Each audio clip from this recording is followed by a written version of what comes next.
संत रामपाल जी महाराज के मंगल प्रवचन।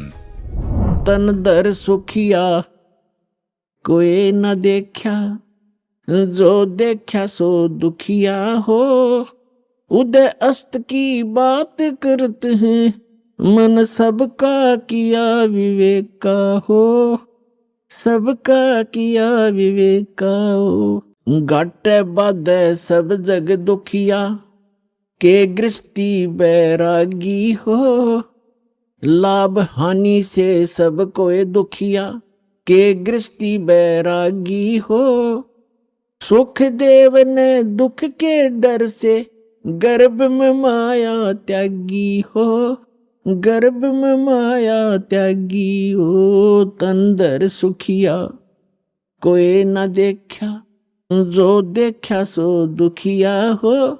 उदय अस्त की बात करते हैं, मन सबका किया विवेक का हो। सबका किया विवेक का हो। भाई जंगम दुखिया जोगी दुखिया, तपस्वी को दुख दूना हो। जंगम दुखिया जोगी दुखिया, तपस्वी को दुख दूना हो। आस्था तृष्णा सबको व्यापे, कोई महल ना सुना हो। कोई महल ना सुना हो। तंदर सुखिया कोई न देखा, जो देखा सो दुखिया हो। उदय अस्त की बात करते हैं, मन सबका किया विवेक का हो। सबका किया विवेक का हो। भाई साच कहूं तो जग ना माने, पर झूठ कही ना जाई हो। साच कहूं तो ये जग ना माने, पर झूठ कही ना जाई हो। ये ब्रह्मा विष्णु शिव जी दुखिया, जिन ये राह चलाई हो। जिन ये राह चलाई हो। तंदर सुखिया कोई न देखा, जो देखा सो दुखिया हो। उदय अस्त की बात करते हैं, मन सबका किया विवेक का हो। सबका किया विवेक का हो। सुरपति दुखिया भूपति दुखिया, रंक दुखी बपरीती हो। सुरपति दुखिया भूपति दुखिया, रंक दुखी बपरीती हो। कहें कबीर और सब दुखिया, एक संत सुखी मन जीती हो। संत सुखी मन जीती हो। तंदर सुखिया कोई न देखा, जो देखा सो दुखिया हो। उदय अस्त की बात करते हैं, मन सबका किया विवेक का हो। सबका किया विवेक का हो। सुरपति दुखिया भूपति दुखिया, रंक दुखी बपरीती हो। सुरपति दुखिया भूपति दुखिया, रंक दुखी बपरीती हो। कहे कबीर और सब दुखिया, एक संत सुखी मन जीती हो। संत सुखी मन जीती हो। पुण्यात्माओं, सौभाग्य आपका, आप जी को ये यथार्थ ज्ञान अमृत वचन सुनने को मिले, सौभाग्य प्राप्त हुआ आपको। भक्ति मुक्ति के दाता सतगुरु, ये भटकत प्राण फिरंदा, उस साहिब के हुक्म बिना नी तरवर पात हिलंदा। उस परमात्मा कबीर भगवान की, अल्लाह अकबर की, उस महान परमेश्वर की आपके ऊपर असीम रजा है। और आप युगों युगों के बहुत पुण्यकर्मी प्राणी हो, जो ऐसे भाग दौड़ के जीवन से समय निकालकर यहां परमात्मा के दरबार में पहुंच पाते हो। उस परमात्मा की रजा बिना आप यहां नहीं आ सकते। आप ये ज्ञान भी नहीं सुन सकते, आप तक ये पहुंच भी नहीं सकता। इस ज्ञान को आप तक पहुंचाने के लिए परमात्मा ने 600 वर्ष पहले प्रयत्न किए, और उन दुष्ट लोगों ने, स्वार्थी नकली गुरुओं ने अपनी रोजी रोटी को उत्तम मानते हुए, प्रथम मानकर अपने स्वार्थ को प्रधान मानते हुए कबीर भगवान उस धानक रूप जुलाहे को बहुत परेशान किया और यथार्थ ज्ञान को आप तक नहीं पहुंचने दिया। उस परमेश्वर ने वो अमर ज्ञान अपनी वाणी में, सच्चिदानंद घन ब्रह्म की वाणी में, कबीर वाणी में लिपिबद्ध करवा दिया अपनी प्यारी आत्मा धर्मदास जी द्वारा। अब उस ज्ञान को, परमात्मा के उस विधान को, जो 600 वर्ष पहले परमेश्वर अपने द्वारा रची हुई सृष्टि की जानकारी, और हम कौन हैं, कहां से आए हैं, यहां क्यों दुखी हो रहे हैं, जन्म और मृत्यु का कारण क्या है, ये सब कुछ उसमें बताना चाहते थे। लेकिन इन नकली धर्म गुरुओं ने, इन दुष्ट लोगों ने हमारे तक ये पहुंचने नहीं दिया। परमात्मा का घोर विरोध करा दिया। उनको काटने, मारने, बुरी तरह परेशान करने पर ही लगे रहे, जनता को भ्रमित करते रहे। उस परमेश्वर ने कहा था कि जब 5500 वर्ष कलयुग बीत जाएगा, उस समय सभी अपनी प्यारी आत्माओं को शिक्षित करूंगा, पूरे मानव समाज को। और सभी धर्म के धर्मी अपने धर्म ग्रंथों को सच मानते, और जिन गुरुओं को हम शास्त्र विज मानते थे वो अपने ही सदग्रंथों से अनभिज्ञ थे, अपरिचित थे, अज्ञानी थे। और हम उनको केवल संस्कृत भाषा जानने के कारण उन पर विश्वास किया करते थे कि सभी सदग्रंथ संस्कृत भाषा में हैं, और ये हमारे हिंदू धर्म गुरु संस्कृत भाषा पढ़े हैं, इन्होंने सदग्रंथों को ठीक ठीक जाना होगा, ये सही बता रहे। और उनकी एक दाल गलती रही उस समय कि कबीर जुलाहा है, धानक है, और उस समय संस्कृत पढ़ने का अधिकार केवल ब्राह्मण वर्ग को ही था। इसलिए आम आदमी को यह विश्वास बना नहीं, यह शंका बनी रही कि कबीर जी अशिक्षित हैं, परमेश्वर कबीर जी अशिक्षित हैं, ये झूठ ही बोल रहे होंगे सदग्रंथों के बारे में।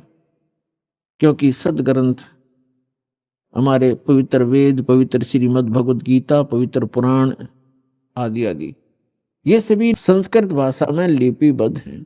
तो परमात्मा ने ये समय निर्धारित किया था, अपनी प्यारी आत्मा धर्मदास जी से बताया था। और धर्मदास जी ने जब पूछा, परमात्मा आज तो बहुत ही धार्मिक व्यक्ति हैं, इनके अंदर धार्मिकता है, बुराइयां भी कम हैं, न्यून हैं, और 5500 वर्ष जब कलयुग बीतेगा, यानी आज से लगभग 600 वर्ष पश्चात, तो और आप बताते हो कलयुग में मानव की वृत्ति बहुत गिर जाएगी, इनके विचार मलिन हो जाएंगे, चरित्र ठीक रहे नहीं, अविश्वासी कृत घनी बन जाएंगे, तो तब कैसे समझाओगे मेरे मालिक। तब परमेश्वर ने कहा था कि सबसे पहले मैं इनको शिक्षित करवाऊंगा। परमात्मा कबीर जी कहते हैं, ये सब खेल हमारे किए, हमसे मिले सो निश्चय जिए। और फिर जब ये शिक्षित हो जाएंगे तब अपना दास भेजूंगा। तब तो कहा था मैं स्वयं जाऊंगा और उन सदग्रंथों के गूढ़ रहस्यों को जन साधारण को बताऊंगा, लेकिन स्वयं नहीं आए तो दास भेज दिया पुण्यात्माओं उस परम पिता ने।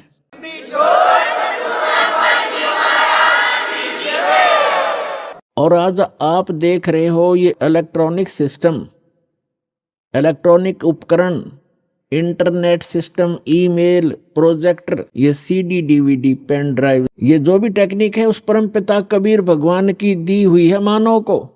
ये मानव सत्र की सोच नहीं, ये सत्कर मान लेना। अगर ये मानव की सोच होती तो लगभग 40 लाख वर्ष तो इस चतुर्युगी के बीत गए हैं और आज तक ये टेक्निक उपलब्ध नहीं हुई, मानव नहीं खोज सका। ये परमात्मा ने कलयुग इसलिए नाम रखा इसका कि इसमें मशीनरी युग होगा, टेक्निक इसके अंदर परमात्मा अपने बच्चों को देंगे और उसका मूल उद्देश्य ये है कि इस तत्व ज्ञान को जो 600 वर्ष पहले परमात्मा कबीर जी बताना चाहते थे, आज घर बैठे अपने बच्चों को इन टीवी के माध्यम से, इंटरनेट के माध्यम से, ये जो यूट्यूब आदि बन गए हैं, इनके माध्यम से घर बैठे ये अमृत ज्ञान बताऊंगा और तब ये समझ जाएंगे और मेरे पास आ जाएंगे, अपना कल्याण करवा लेंगे। तो ये सारा कुछ जो उपकरण बनवाए हैं परमात्मा ने, गॉड गिवन ये माइंड है, जीव का अपना सतर की सोच नहीं है, ना ये बना सकता है। और जैसे अभी इस दास का जन्म हुआ किसान परिवार में, 50 वर्ष पहले जब हम 10-12 वर्ष के थे, हमारे यहाँ जो गेहूं की कनक को निकालते थे उसमें से भूसा अलग और कणक अलग करने के लिए एक 50 मन गेहूं के लिए 1 महीना लगता था। उसके ऊपर बैल घुमाते रहते थे, एक छड़ा बांध के पीछे बैलों के उसको घुमाते रहते थे। कम से कम 1 महीने में जाकर 20 दिन में जाकर के वो बारीक होता था, तब उसको बरसा बरस गेहूं अलग और भूसा अलग करते थे। ऐसी टेक्निक थी उस समय। हमारे समय में तो ऐसे घुमाने वाली, चारा काटने की मशीन हाथ से घुमाने वाली लग गई थी जिसने गंडासा कहते हैं। और उससे पहले हमने देखे हमारे दादाजी हाथ से ऐसे काटा करते थे, ऐसे। और पीछे जाओगे तो क्या होगा? तो कहने का भाव ये है कि जो आज टेक्निक प्राप्त है ये गॉड कबीर गिवन है, ताकि आप अपने सदग्रंथों को इन प्रोजेक्टर और डीवीडी के माध्यम से रूबरू देख सकें, आंखों देख सकें, फिर मिला सकें अपने। आपके घर उपलब्ध होती हैं ये सभी सदग्रंथ। और दया करी परमात्मा ने के अनुवादित करवा दिया उन्हीं के द्वारा जिनको ज्ञान नहीं था, तो उनको भाषा आती थी। जहां उनकी बुद्धि काम करना बंद कर गई वहां तो गलत कर दिया, और जहां साधारण अनुवाद थे उन्होंने कर दिए। कहां स्लिप करी उनकी बुद्धि? जैसे श्रीमद् भगवत गीता अध्याय नंबर 7 के मंत्र नंबर 18 में अनुत्तम गति शब्द है। गीता ज्ञान दाता अपने से अन्य परमात्मा के विषय में जानकारी देता है और अपने विषय में भी जानकारी देता है।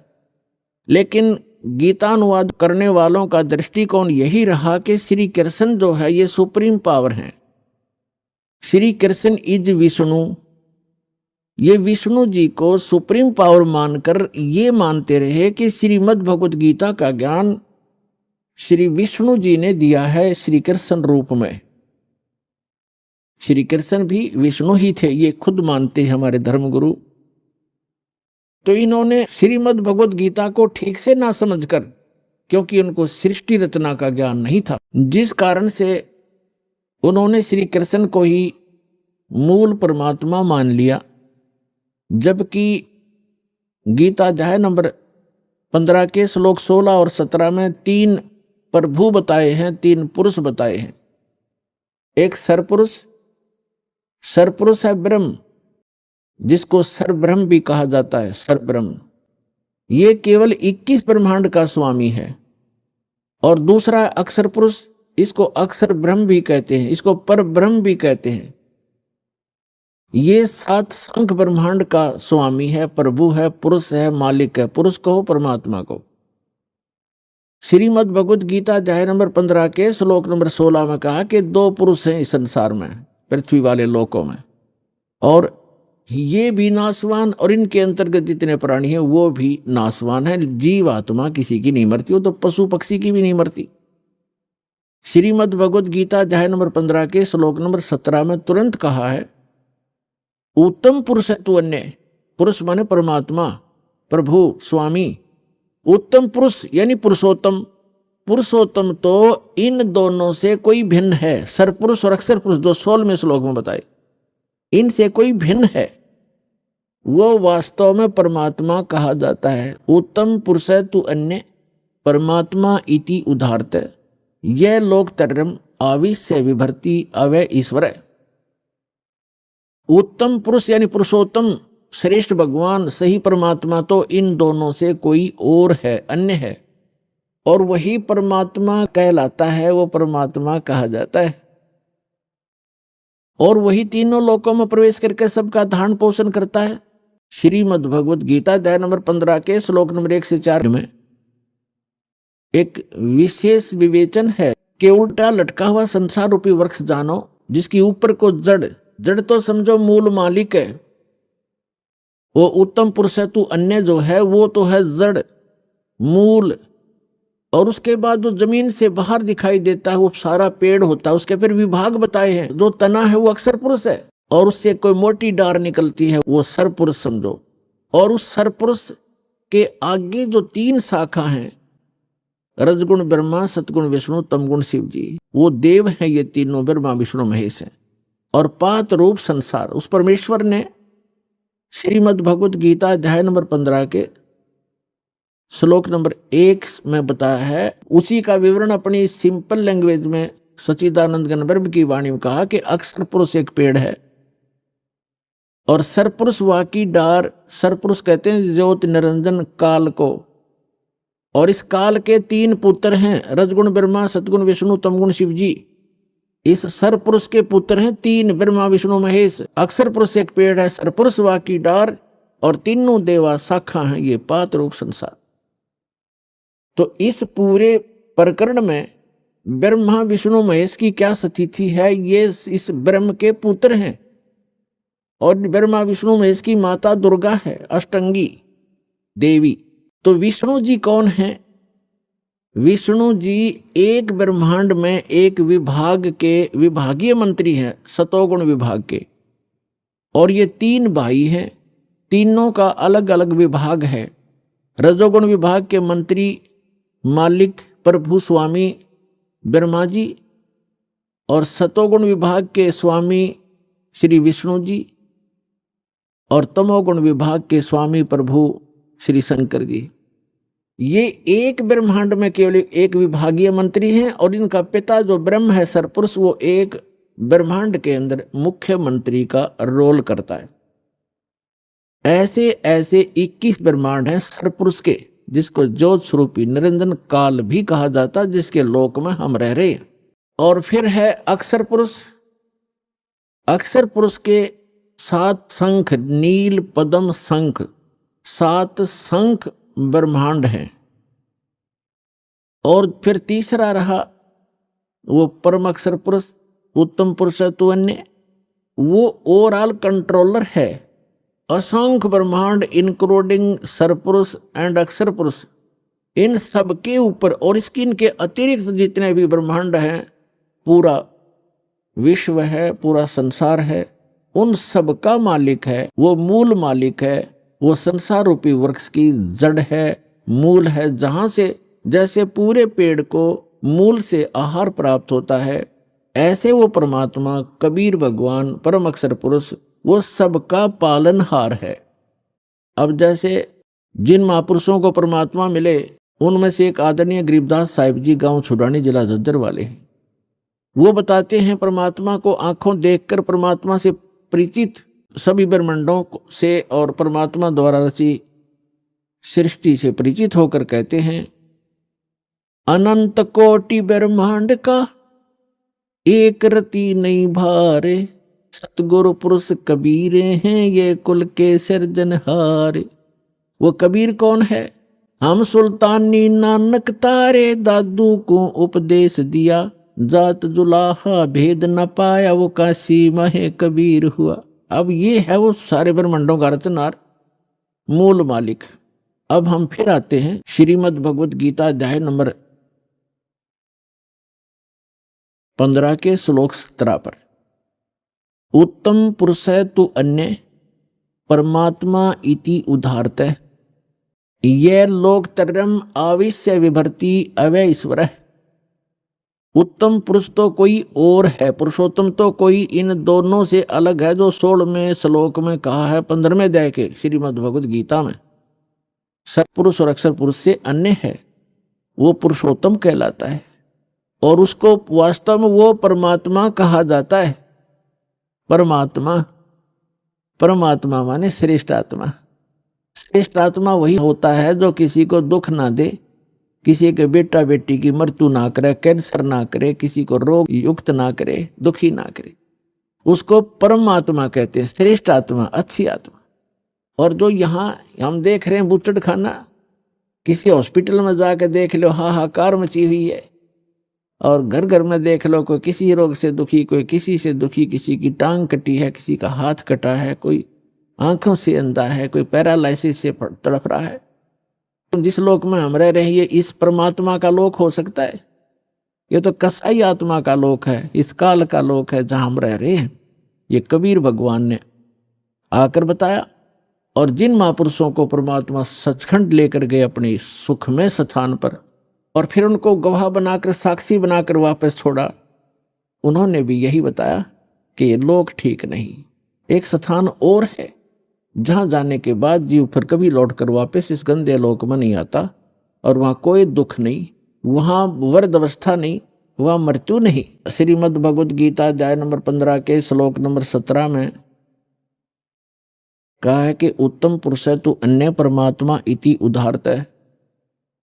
और यह लोकतरम आविश्य विवर्ती अवैश्वर है, जो तीनों लोकों में प्रवेश करके वो श्रेष्ठ परमात्मा जो सरपुरुष और अक्षर पुरुष से अन्य है, वो संसार रूपी वृक्ष की मूल है, जड़ है, ऊर्ध्व मूलम अधः शाखम, ऊपर को जो जड़ है वो तो समझो परम अक्षर ब्रह्म है।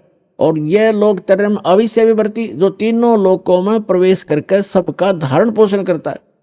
पूरे पेड़ को मूल से ही आहार मिलता है, मूल से उसकी परवरिश होती है। तो पूरा जो मूल है ऊपर परमात्मा है, जो सतलोक में रहता है, वो अक्षर पुरुष, परम अक्षर पुरुष, वो सारी सृष्टि का रचनहार, सर्व उत्पादक प्रभु, वो कबीर साहब है जो काशी में धानक रूप में आए थे। उस परमात्मा ने विधान बना के छोड़ दिया है। उस विधान अनुसार जो चलेगा उसको जैसा भी यहाँ का जो कर्तव्य है, लाभ है, उस अनुसार उसको मिलता रहेगा, उसको उसी प्रकार उसका जन्म मृत्यु होता रहेगा। और इस जन्म मृत्यु से बचने के लिए विधान बनाया है, जो उसको अपनाएगा, उसको अप्लीकेबल कर लेगा, उसका जन्म मृत्यु छूट जाएगा। तो वो जन्म और मृत्यु के छूटने का विधान हमें प्राप्त नहीं हुआ था। परमात्मा ने 600 वर्ष पहले बताने की चेष्टा की, लेकिन हम अशिक्षित होने के कारण हम वंचित रह गए। उसकी पूर्ति करने के लिए परमात्मा ने अब समय दिया है, निर्धारित किया था। अब जो प्रसंग चल रहा है, अब यहाँ कई व्यक्ति श्रद्धालु आपको भ्रमित कर देते हैं कि श्रीमद् भगवद गीता अध्याय नंबर 15 के श्लोक नंबर 18 में गीता ज्ञानदाता कहता है कि मैं पुरुषोत्तम प्रसिद्ध हूं। तो वो भ्रमित करते हैं कि रामपाल इनकम्प्लीट ज्ञान देता है, 17वें श्लोक तक ही बताता है, 18वें में क्यों नहीं बताता, कि उसमें खुद कहता है मैं पुरुषोत्तम हूं। यदि उसको 18वें श्लोक को हम फाइनल माने तो 17वां गलत हो गया, क्योंकि गीता ज्ञानदाता तो ये है कि पुरुषोत्तमता इन दोनों से कोई अन्य है। और 18वें में क्या कहता है कि मैं गीता ज्ञानदाता कौन है? ये श्री कृष्ण कहो चाहे विष्णु को, ये बोलने वाला श्री कृष्ण और विष्णु नहीं है। इनके अंदर इनका पिता जो सरपुरुष है उसने प्रतिज्ञा कर रखी है, 7वें अध्याय के 24-25वें श्लोक में कहा है, वो खुद कहता है गीता ज्ञानदाता कि मैं अपनी योग माया से छुपा रहता हूँ। ये बेबुद्धि मंदबुद्धि के लोग मुझे एज ए कृष्ण मान रहे होंगे, व्यक्ति रूप में खड़ा प्राप्त मान रहे होंगे। मैं कृष्ण नहीं हूँ, मैं व्यक्ति रूप में कभी नहीं आता। 4थे अध्याय के 9वें श्लोक में ये कहता है मेरे जन्म और कर्म दिव्य है। अब इसके कर्म दिव्य कैसे हैं कि ये सामने आता नहीं, इसने प्रतिज्ञा कर रखी है और ये किसी में प्रवेश करके अपना जो उल्लू सीधा वो कर जाता है। श्री कृष्ण में प्रवेश करके गीता का ज्ञान ये पुरुष दे रहा है और ये कहता है कि मेरे अंतर्गत यानी 21 ब्रह्मांड में जितने भी प्राणी हैं उनसे मैं उत्तम हूं, श्रेष्ठ हूं, तगड़ा हूं, मजबूत हूं, ताकतवर हूं। इसलिए लोक वेद में मैं पुरुषोत्तम प्रसिद्ध हो रहा हूं। लोक वेद दंत कथा सुनी सुनाई बातें, इस कारण से मैं पुरुषोत्तम हूं। 15वें अध्याय के 17वें श्लोक में स्पष्ट कर दिया कि उत्तम पुरुष है तू अन्य, वो तो कोई और है और वही वास्तव में अविनाशी है। दूसरे अध्याय के 17वें श्लोक में कहा है। और गीता अध्याय नंबर 2 के श्लोक 12 में, गीता अध्याय नंबर 4 श्लोक 5 और 9 में, गीता अध्याय 10 मंत्र 2 में ये स्पष्ट करता गीता ज्ञानदाता कि मेरे तो जन्म मृत्यु होते हैं, मैं अविनाशी नहीं हूं। और दूसरे अध्याय के 17वें श्लोक में श्रीमद् भगवद गीता में कहा कि अविनाशी तो उसको जान जिसने सारे ब्रह्मांड की रचना की, जिसे सारा संसार व्याप्त है। उस अविनाशी को मारने के लिए कोई भी सक्षम नहीं है। और अपने विषय में कहता है कि मेरी तेरी जन्म मृत्यु होती रहती है। लेकिन 18वें अध्याय के 62वें श्लोक में कहा कि अर्जुन तू सर्वभाव से उस परमेश्वर की शरण में जा, उसकी कृपा से तू परम शांति को और सनातन परम धाम को प्राप्त होगा। और गीता अध्याय नंबर 15 के श्लोक नंबर 1 से 4 का सारांश है कि उल्टा लटका हुआ संसार रूपी वृक्ष है, और जो इन सभी विभागों को बताता है, जैसे चौथे अध्याय के 32 और 34 श्लोक में बताया है कि सच्चिदानंद घन ब्रह्मणे, यानी ब्रह्मणे मुखे, ब्रह्मणे माने सच्चिदानंद घन ब्रह्म के मुख से उच्चरित वाणी में ये तत्व ज्ञान विस्तार से कहा गया है। जो यज्ञों के बारे में, यज्ञ माने धार्मिक अनुष्ठानों के विषय में जो जानकारी है विस्तार से कही गई है। और चौथे अध्याय के 34वें श्लोक में कहा कि उस ज्ञान को तत्वदर्शी संतों से जाकर समझ। गीता ज्ञानदाता कहता मैं नहीं जानता उस तत्व ज्ञान को, नहीं तो एक अध्याय और लिख देता 19वां कि वो तत्व ज्ञान ये सुन ले, इसमें लिखता हूं।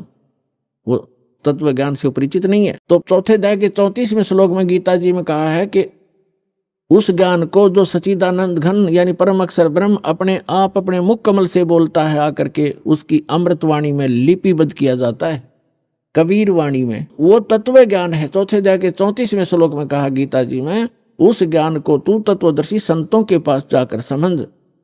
उनको दंडवत प्रणाम करने से, कपट छोड़कर नम्रतापूर्वक प्रश्न करने से वो तत्वदर्शी संत तुझे तत्व ज्ञान का उपदेश करेंगे। इसे सिद्ध होगा। यहाँ गीता अध्याय नंबर 15 के श्लोक नंबर 1 में वो भी कंसेप्ट क्लियर कर दिया कि वो तत्वदर्शी संत वो होगा जो उल्टे लटके हुए संसार रूपी वृक्ष के सभी विभाग बता देगा।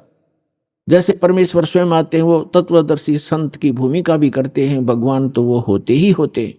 कबीर साहब कहते हैं अक्षर पुरुष एक पेड़ है, सरपुरुष वा की डार, निरंजन वा की डार, और तीनों देवा शाखा हैं ये पात रूप संसार। तो जड़ कौन है? वो जड़ की ऑप्शन छोड़ गया परमात्मा, क्योंकि अपने इस दास को भेजा है कि जड़ ये कबीर साहब है, वो अल्लाह अकबर है, वो परम अक्षर ब्रह्म है जो जड़ है उस सारे संसार की। तो यहाँ ये भी बताया कि उल्टे लटके हुए संसार रूपी वृक्ष के सभी विभागों से जो परिचित है, स वेदवित, वो वेद के तात्पर्य को जानने वाला अर्थात तत्वदर्शी संत है। उसके पश्चात परमेश्वर के 15वें अध्याय के 4थे श्लोक में लिखा है, तत्वदर्शी संत की प्राप्ति के उपरांत परमेश्वर के उस परम पद की खोज करनी चाहिए जहां जाने के बाद साधक लौटकर कभी संसार में नहीं आते। और जिस परमेश्वर ने सारे ब्रह्मांडों की रचना की है, और केवल उसी की भक्ति करो। गीता ज्ञानदाता अपने से अन्य उस पुरुषोत्तम परम अक्षर ब्रह्म की भक्ति करने के लिए कहता है, जिससे आपकी जन्म और मरण छूटेगा। 7वें अध्याय के 29वें श्लोक में गीता ज्ञानदाता कहता है कि मेरे इस ज्ञान का जो आश्रय कर लेता है, यानी तत्वदर्शी संत की जो खोज कर लेता है और तत्व ज्ञान से जो परिचित हो जाता है, जरा मरण मोक्षाय माम आश्रित ये तंती ते ये तत् ब्रह्म विदु कर्षणम अध्यात्म कर्मम च अखिलम। इसका अर्थ ये है, गीता ज्ञानदाता कहता है कि मेरे इस ज्ञान को जो आधार मान के तत्वदर्शी संत की खोज कर लेता है, वो व्यक्ति तत्ब्रह्म से और सारे अध्यात्म ज्ञान से और सभी कर्मों से परिचित हैं, जो जरा और मरण से छूटने के लिए ही प्रयत्न करते हैं। जरा माने वृद्धावस्था का दुख और मरण माने मृत्यु। इस बुढ़ापे के दुख और मृत्यु के दुख से जो छूटने के प्रयत्न कर रहे होते हैं, वे उस तत्ब्रह्म से परिचित हो चुके हैं और मेरे इस ज्ञान का आश्रय कर लिया उन्होंने तत्वदर्शी संत की खोज कर लिया।